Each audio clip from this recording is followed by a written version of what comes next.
Okay, thanks, Georgia.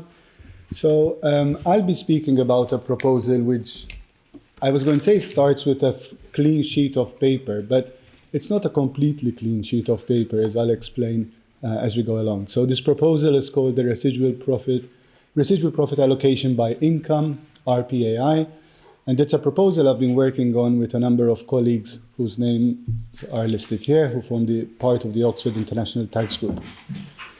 So this proposal essentially distinguishes between routine profits that are taxed in countries where functions and activities take place, and residual profits which get allocated on a destination basis. Therefore, they get taxed in market countries or destination countries, if you will. So you can see that this bears some resemblance to the proposal which seems to be coming out of Talk Pillar 1, both in terms of distinguishing between routine and residual profits, and also in that it allocates some taxing rights on a destination basis. So you can see, because of these similarities, we thought it would be useful to present this proposal to you, because there are some insights that might be garnered from the work we have done in this proposal, which might be useful when thinking about the proposal under Pillar 1. Okay, so here's the outline of my presentation. It's a bit ambitious, but I'll try to go as fast as I can. So I'm going to start by talking about principles, which again follows on from what we were discussing in the first panel today. I'm going to explain which principles we followed when designing the RPA-I. Then I'll describe the RPA-I briefly, but hopefully get a sense of how it's meant to work. Then, having done that, I'll evaluate it against the 5 criteria which Mike Devra spoke about in his presentation in the first panel. And then I'll come back to the relationship between the RPA-I and the proposal under Pillar 1, and I'll explain what similarities and differences there are between the two. So starting with guiding principles, and I guess you guessed this from Mike's presentation, that we did not follow the value creation principle when designing the RPA-I. So the RPA-I does not seek to allocate profit where value is created, mainly because we think that value creation is problematic both conceptually and practically, and it's, I would say, almost virtually impossible to create a system which allocates taxing rights to where value is created. So we didn't follow the value creation principle. What principles did we follow? As Mike explained, we followed the principle that we wanted to create a system which performs as well as possible under economic efficiency, robustness to avoidance, ease of administration, incentive compatibility, and fairness is there as well, but as Mike said, we are conscious that it's very hard to say whether a system is fair or not. So those were the first set of principles we used, and what the proposal does is it moves towards a destination basis of taxation based on the insight that if you do that, the system should perform better under these 5 criteria. So that's the first principle we use. We wanted to move towards destination because we thought that means that the system should perform well under these 5 criteria for good tax design. But that's the first principle. The second principle is one of minimal change. So although we sought to move, the first principle pushed us towards destination, the second principle said we should keep as close as possible to the existing system. Therefore, we are allocating taxing rights on a destination basis, but only partially so. So this is unlike sales-based formula apportionment or a destination-based cash flow tax, which is a pure destination system. So all taxing rights get allocated on a destination basis under those systems. This is only a partial move towards destination. Furthermore, under this proposal, we try to keep as many of the features, and there's another word I use, features and concepts which are found in the existing system, we try to keep as many of them as possible under this proposal. Why did we do this? We did this because there's the benefit of familiarity, of course, but we also thought that a system which stays as close as possible to the existing system is more likely to be palatable to the political class, but also to the tax community. And finally, one can assume that a system which does not stray too far from the existing system will have lower implementation or transition costs. Okay, so this is what we try to do in this proposal. We try to move towards destination, but keeping as close as possible to the existing system. So now let me try to describe the basic mechanics of this proposal in a few minutes. As I said, the proposal distinguishes between routine and residual profits. So routine profits are tags in the country where functions and activities take place. How do we do that? How do you calculate routine profits? Well, we use standard transfer pricing techniques such as cost plus. And this is because I believe Pascal made this comment earlier on, and Richard just made it again. We all know transfer pricing doesn't work well in some situations, but we also know that transfer pricing works reasonably well in other situations. And we think that overall, it seems to work well in assigning a routine profit to functions and activities.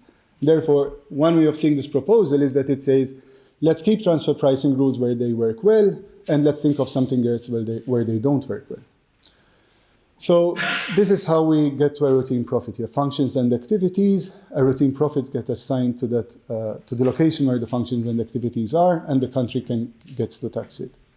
So if you have, let's say, a manufacturing affiliate in country A, then a routine profit will be calculated for those functions and those manufacturing activities, and country A gets to tax that routine profit. So that's stage one, that's routine profit.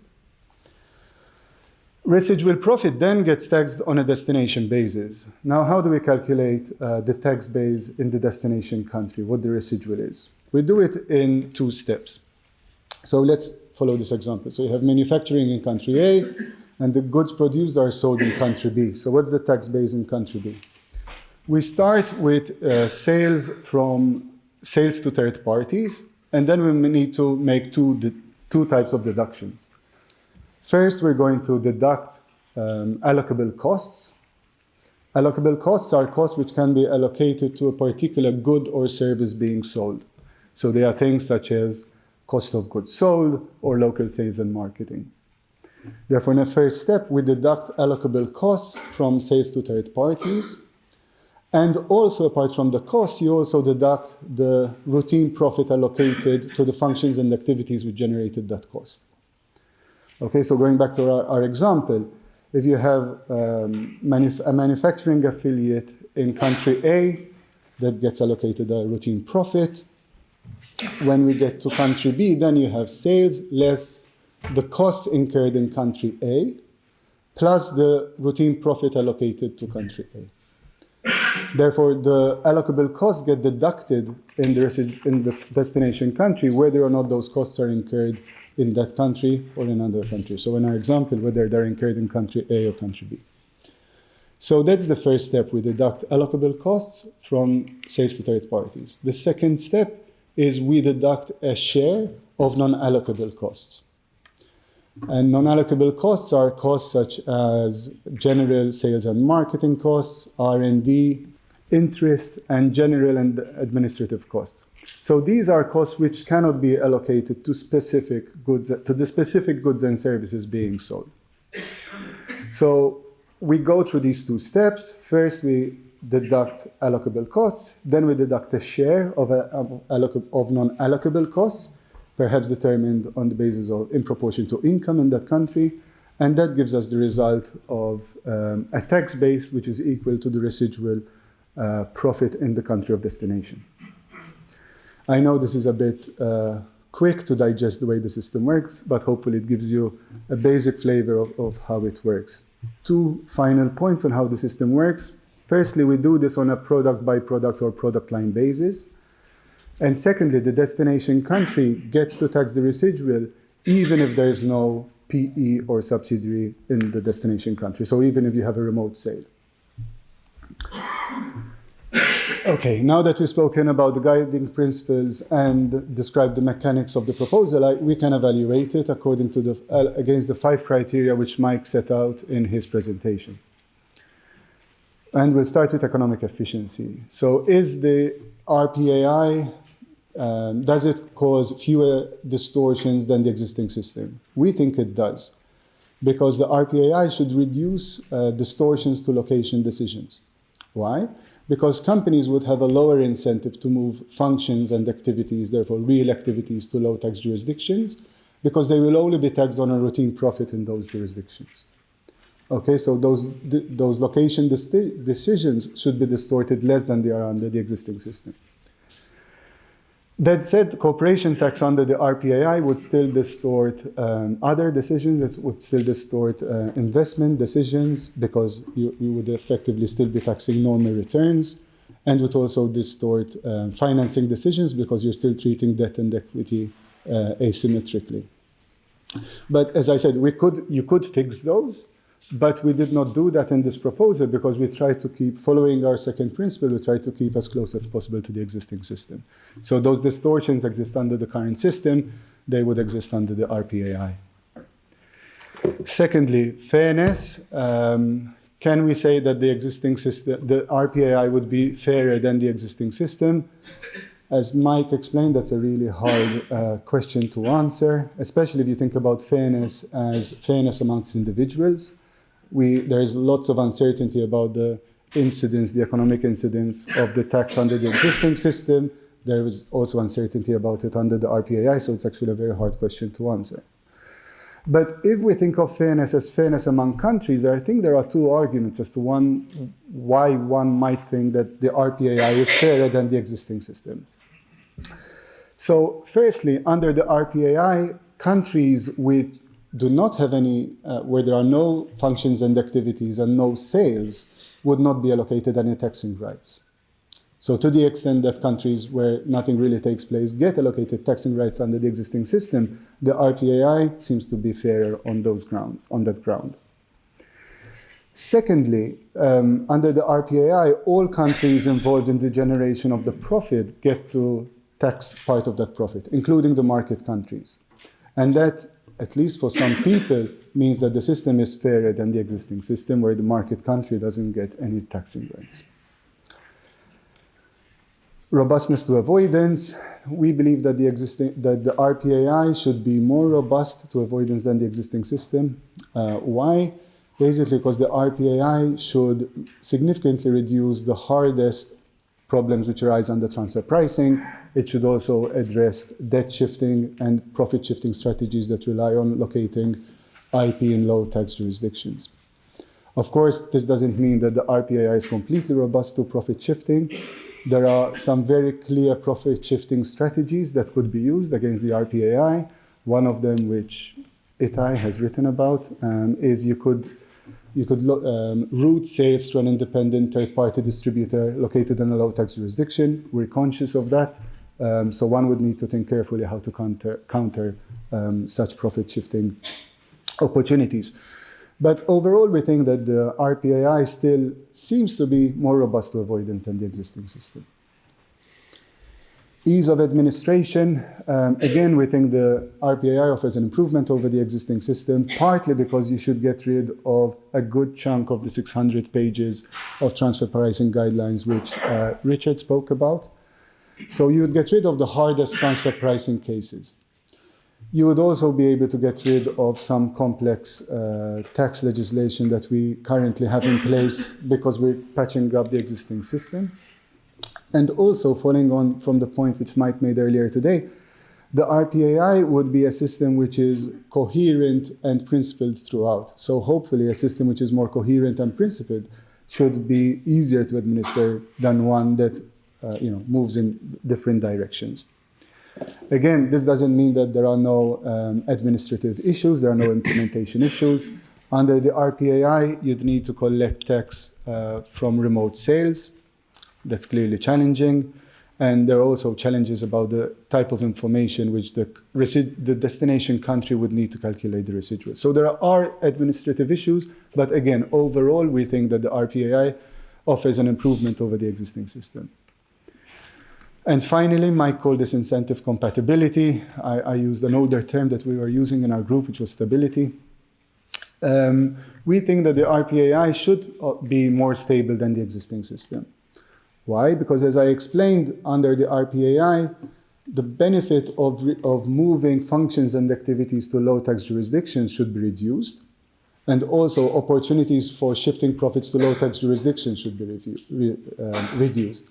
Now, if both of those are true, then it means that countries should have a reduced incentive to lower their tax rates to attract real activity or profit. Therefore, this means that this should slow down tax competition, and therefore the system should be more stable. Therefore, whilst I don't think we pretend that the RPA-I is perfect along every dimension, we do argue that in our working paper that the RPA-I offers an improvement on all these 5 criteria over the existing system. Let me say something very briefly, and I'll conclude on this, about the relationship between the proposal in Pillar 1, as I understand it, and the RPA-I. So there are some clear similarities, as I said, because there's both distinguish between routine and residual profits, and both allocate at least some taxing rights on a destination basis. There are some differences, which I thought I should point out. So it's important to know the similarities because the work we have done on the RPA-I hopefully will be helpful in starting to think what the impact of the proposal under Pillar 1 will be. But we should also keep in mind that there are a number of differences between the RPA-I and the proposal under Pillar 1. So firstly, the RPA-I does not follow the value creation principle. That's not what it's trying to do. Secondly, the proposal under Pillar 1, as I understand it, allocates only part of the residual on a destination basis, whilst the RPA-I allocates all of the residual on a destination basis. Now, to the extent that you follow our view that there is a benefit, that there are benefits in allocating taxing rights on a destination basis, the RPA-I should harness more of those benefits, or should harness those benefits more significantly than the proposal under Pillar 1. Secondly, the RPA-I, as I said, should significantly reduce problems, the hardest transfer pricing problems. It should significantly reduce debt shifting problems and problems around profit shifting using intangibles. The proposal under Pillar 1 would still have those problems, I believe. Finally, as I understand it, the RPA-I, the proposal under Pillar 1 would work somehow in this way, but Richard, correct me if I'm wrong. So you have, first we determine what routine profits are, then we determine what residual profits are, then part of that residual gets taxed on a destination basis. Now, if that's the case, it means that Pillar 1 has to deal with a hard problem, a hard policy and design problem, which is where does that part that gets allocated on a destination basis come from? Which affiliates do we take it from, and which countries do we take it from? The RPA-I doesn't have that problem, as I explained before. And finally, and this, maybe it's a cheap shot, but because we are starting with a not completely fresh sheet of paper, but it is a moderately fresh sheet of paper, in that the proposal under Pillar 1 would be bolted on top the existing system, which, as we all know, is extremely complex and problematic, whilst the RPA-I is a fresh rewrite of the system in a way, and it's more of a comprehensive and coherent reform. So overall, because of the similarities between the two, I think there are some useful insights, which the RPA-I and our evaluation of it should be helpful in starting to think about the impact of the proposal under Pillar 1. The RPA-I, because of its very nature and the way it's been designed, should have advantages over Pillar 1, the proposal in Pillar 1, but I would conclude by saying that I think Pillar 1 is a move in the right direction. So thank you. Thank you very much, John. Lee?